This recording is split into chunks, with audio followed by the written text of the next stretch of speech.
Dahil sa kanilang katapangan at paglilingkod sa taong bayan, tatagurian natin silang bida ng bayan.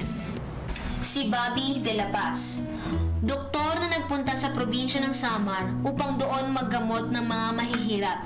Pinagbintangang komunista ng militar.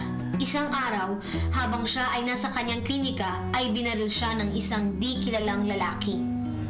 Si Makliing Dulag, pinuno ng mga katutubo na nagprotesta sa pagtatayo ng gobyerno ni Marcos ng isang dam sa Chico River na lulunod sa mga komunidad ng mga katutubo. Isang gabi ay pinatay siya ng mga sundalo habang siya ay natutulog. Si Lorena Barros, isang aktivista sa panahon bago mag-martial law. Pinili ni Lorena na labanan ng martial law sa halip na matakot at manahimik sa ilalim nito. Si Father Rudy Romano ay isa sa mga paring tumutuligsa sa karahasan at katiwalian ng martial law. Isang araw ay dinukot na lamang siya ng mga di kilalang lalaki at hindi na siya nakitang muli. Iilan lang ang mga pangalang ito sa mga taong nagbuwis ng kanilang buhay para labanan ang martial law. Marami pang iba at hindi kilalang tao, mga ordinaryong mamamayan na tumutol sa kawalan ng katarungan at demokrasya sa ating bansa. Ang dami palang lumaban sa diktadura kahit na pwede kang ipaaresto, ipakulong o ipapatay. Mahalaga kasi na ipagtanggol ang kalayaan. Ano-ano nga bang mga leksyon ng kasaysayan ang natutunan natin sa panahon ng martial law?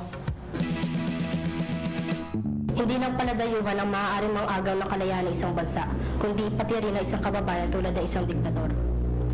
Importante ang mga dyaryo upang hindi makagawa ng masama ang mga lider. Kailangan may freedom of the press. Pwede mong isulat ang totoong nangyayari. Pwede pa lang lumaban kahit hindi gumagamit ng dahas. Pwede rin sumali sa mga rally at sa mga eleksyon. Importante ang dyaryo upang hindi gumawa ng masama ang mga lider ng bansa. O magdalawang isip ang mga lider ng bansa na gumawa ng masama dahil may mga nagsusulat ng mga totoong nangyayari. Nakita natin ang mga pananakot at paglabag sa karapatan ng tao na ginawa ni Marcos. Pero hindi nagtagal, marami ang naglakas loob upang tumutol sa maling gawain na ito.